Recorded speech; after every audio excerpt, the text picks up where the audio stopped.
시편 28장 15절에서 28절 말씀.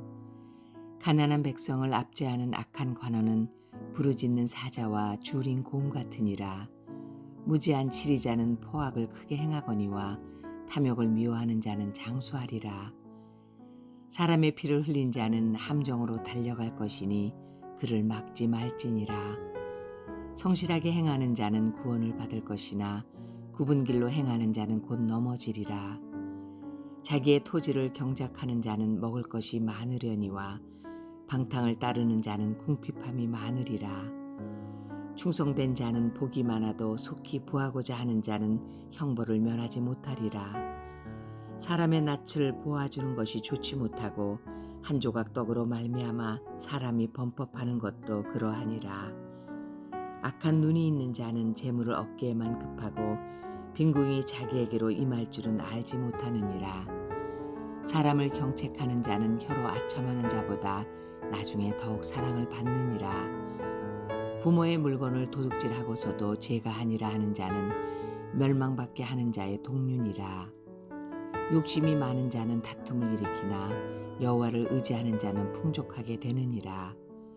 자기의 마음을 믿는 자는 미련한 자요 지혜롭게 행하는 자는 구원을 얻을 자니라.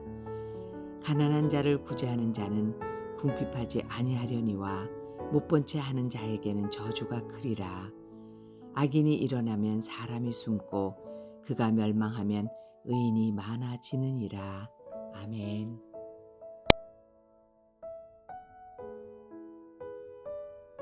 함께 기도하겠습니다.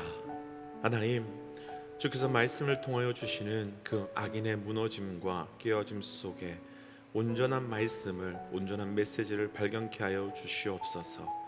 하나님, 그래서 오늘도 주께서 우리를 의인으로 살도록 인도하여 주심의 은혜가 찬양과 감사의 이유 되기 원합니다. 이 모든 말씀 예수님 이름으로 기도하였습니다. 아멘. 할렐루야. 우리에게 고통을 주시고 또 그 고통을 통해서 우리의 삶에 또 죄와 악과 그리고 실수를 깨닫게 하심으로 온전히, 정말 온전히 하나님의 백성으로 살아갈 수 있도록 은혜를 허락하여 주신 우리 하나님의 이름을 높이 찬양합니다. 오늘 우리가 함께 나눌 말씀의 제목은 망함의 이유, 망함의 이유라고 하는 말씀의 제목입니다. 한국 속담에 아니땐 굴뚝에 연기 날까라고 하는 말이 있습니다. 아주 간단하게 그 뜻은 모든 곳에는 원인이 있고 그 원인으로 인해서 결과가 생길 수밖에 없다라는 뜻입니다. 어제 오늘 우리가 나누고 있는 잠언 28장은 계속해서 그 악인에게 집중해서 우리에게 메시지를 주고 있습니다. 어제 말씀에서는 그 악인으로 살아가는 자들에게는 어떤 열매가 있는가에 대한 말씀을 나누었는데, 그 일어나는 모든 일들을 한마디로 한다면 오늘 말씀의 제목인 바로 이 망함으로 표현될 수 있을 것 같습니다. 그런데 잠언 28장은 단순하게 악인에는 이런 일들이 있을 거야, 그러니까 악인들은 이렇게 망할 거야 라고 하는 그 말만 해준 것이 아니라 28장 후반부의 말씀에서는 그 망함의 원인, 곧 망함의 현상만 말씀하신 것이 아니라 망함의 원인, 왜 망해가는지에 대한 말씀을 오늘 말씀에서 증거해주고 있습니다. 오늘은 그 악인들의 망함의 이유가 무엇인지 함께 묵상하고, 우리는 그 망함의 이유를 거울 삼아서 오히려 하나님께 더 가까이 나아갈 수 있는 은혜가 저를 비롯한 우리 모든 믿음의 동역자들에게 있으시기를 주의 이름으로 축복합니다. 망함의 이유 첫 번째는요, 오늘 본문의 19절 말씀인데요, 19절 함께 읽어보지요. 자기의 토지를 경작하는 자는 먹을 것이 많으려니와 방탕을 따르는 자는 궁핍함이 많으리라. 아멘. 토지를 경작하는 자는 많은 것을 얻게 되지만 방탕함을 따르는 자는 궁핍함, 곧 망함을 경험하게 된다라고 말하고 있습니다. 그럼 먼저 왜 망하게 되었는지 그 이유가 아주 분명해지는 것 같은데요, 바로 잘못된 것을 따랐기 때문이며 잘못된 것을 주인 삼았기 때문입니다.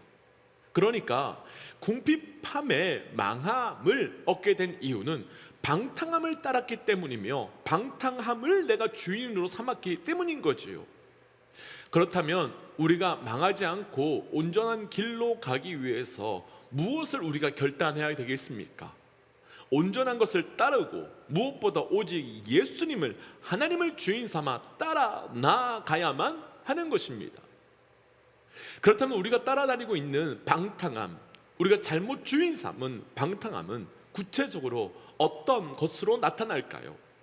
우리가 이미 오늘 말씀을 보았던 20절 말씀 한번 보시겠습니까? 20절 말씀을 보면 속히 부하고자 하는 자는 형벌을 면하지 못한다 라고 말합니다. 속히 부하고자 하는 사람들은 무엇을 따라가는 자들이며 무엇을 주인으로 삼은 사람들이겠습니까? 맞습니다. 그렇죠. 속히 부하고자 하는 사람들은 돈을 주인으로 삼은 사람들이고 돈만 따라다니는 사람들입니다.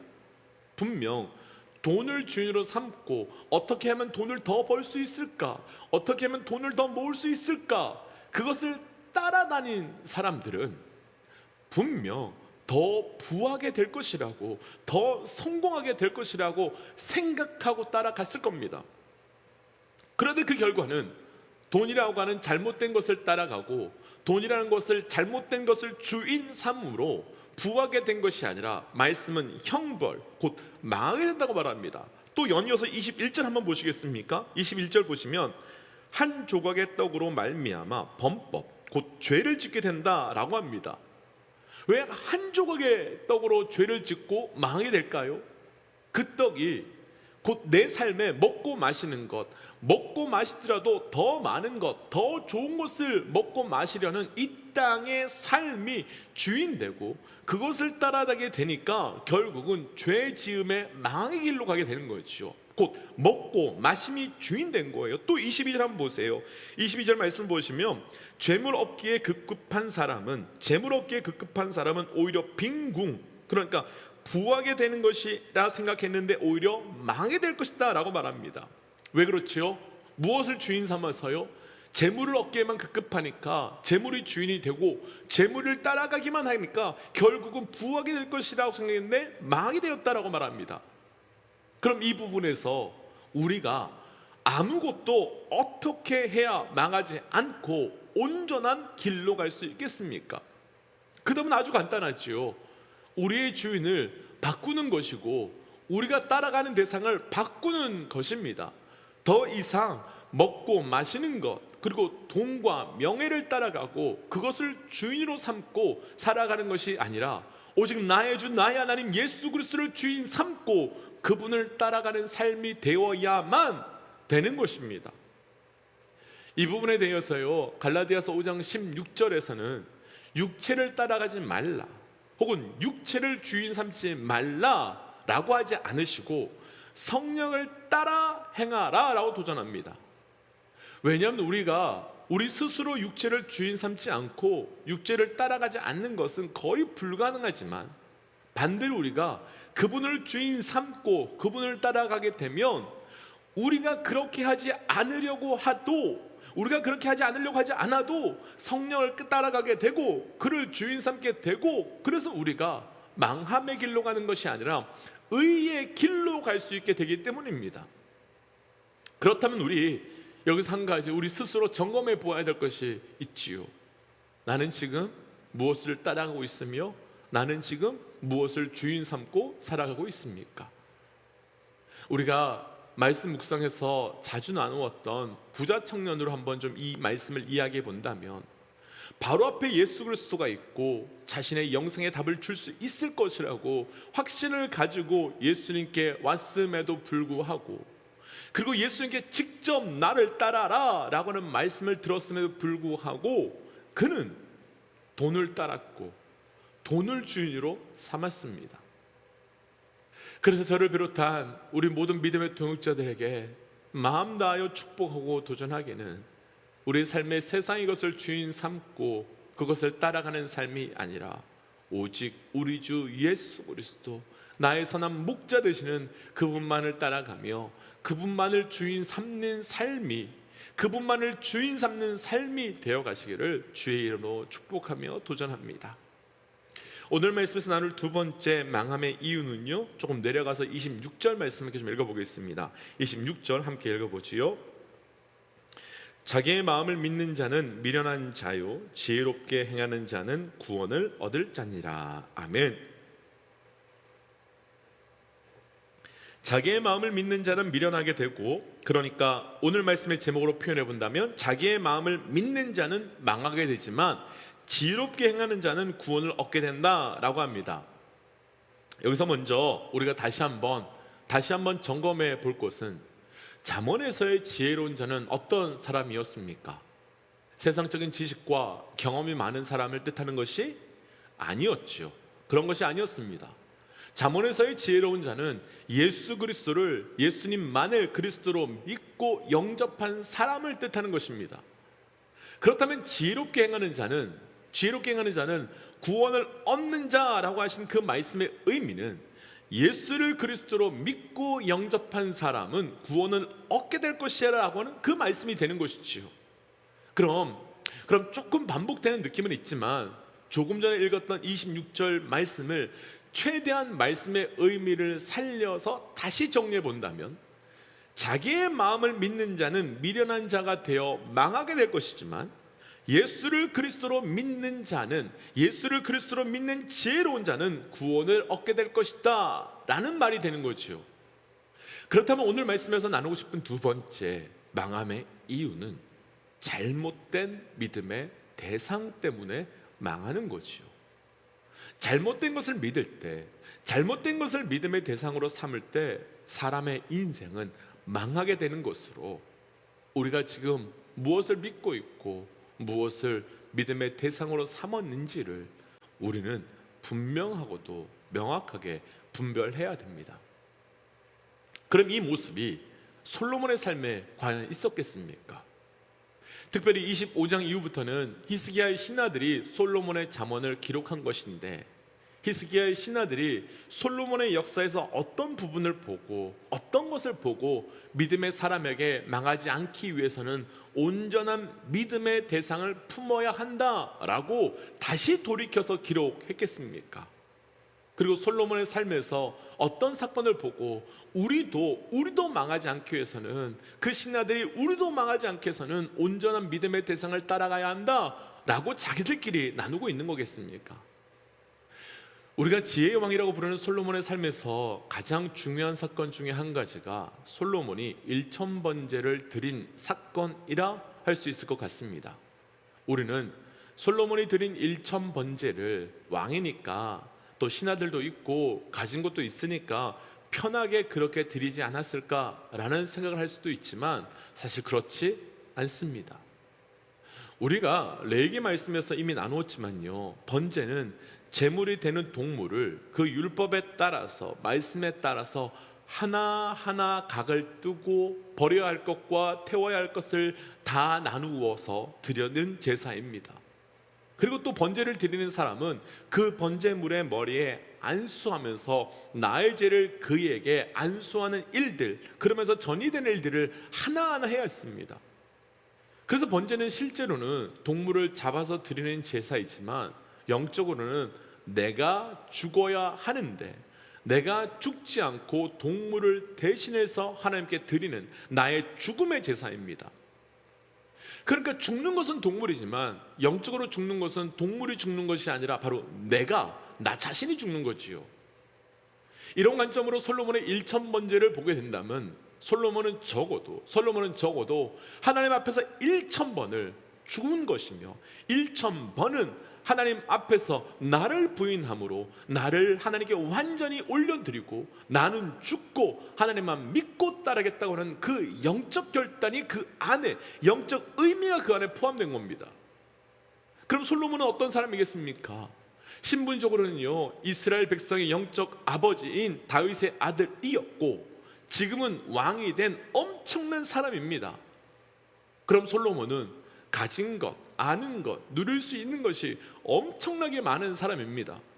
그런데 분명하게 솔로몬은 1000번제를 하나님께 드림으로 자신을 부인함과 동시에 자기의 죽었음을 선언해 버리는 것으로, 곧 왕으로서의 왕으로서의 난 내 자신을 믿을 수 없어. 나는 내 자신을 신뢰할 수 없어. 그래서 나는 하나님을 믿고 하나님만 따라갈 거야. 나는 죽었어 라고 하는 그 영적 선언과 영적 결단이 바로 이 1000번제의 출발이 된 것입니다.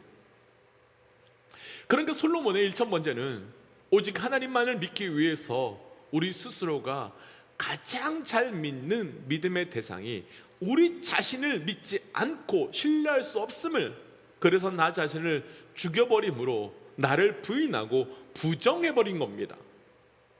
물론 솔로몬의 말년은 우상 숭배와 이방의 여인들과 결혼함으로 망했습니다.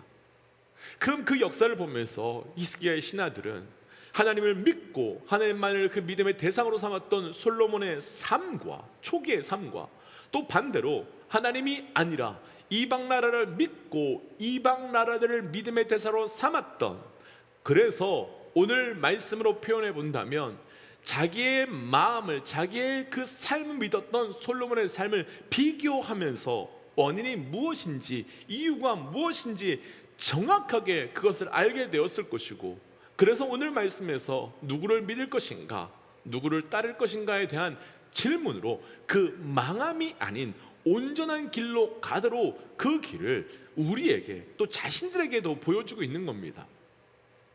그렇다면 사랑하는 믿음의 형제 여러분, 우리의 삶에 무엇이 망하고 막히고 깨어진다면 우린 그때 내가 지금 무엇을 믿고 있는지, 내가 무엇을 믿음의 대상으로 삼았는지를 점검하고 돌아봐야 하는 때가 되는 것이고, 그를 통하여 우리의 삶은 돌이킬 수 있게 되는 겁니다.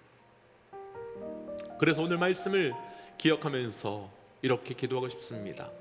하나님, 나의 삶에 망함의 길로 가는 것이 아니라 진리의 생명의 길로 가는 자가 되어가길 원합니다. 그래서 내가 누구와 무엇을 믿고 따라가는지 늘 영적으로 깨어서 분별케 하시고, 그래서 늘 진리의 길로 가는 자 되게 하여 주옵소서라고 함께 말씀 기억하며 기도하겠습니다. 함께 기도할까요? 하나님, 오늘 시도 말씀을 붙들고 기도하며 나아갑니다.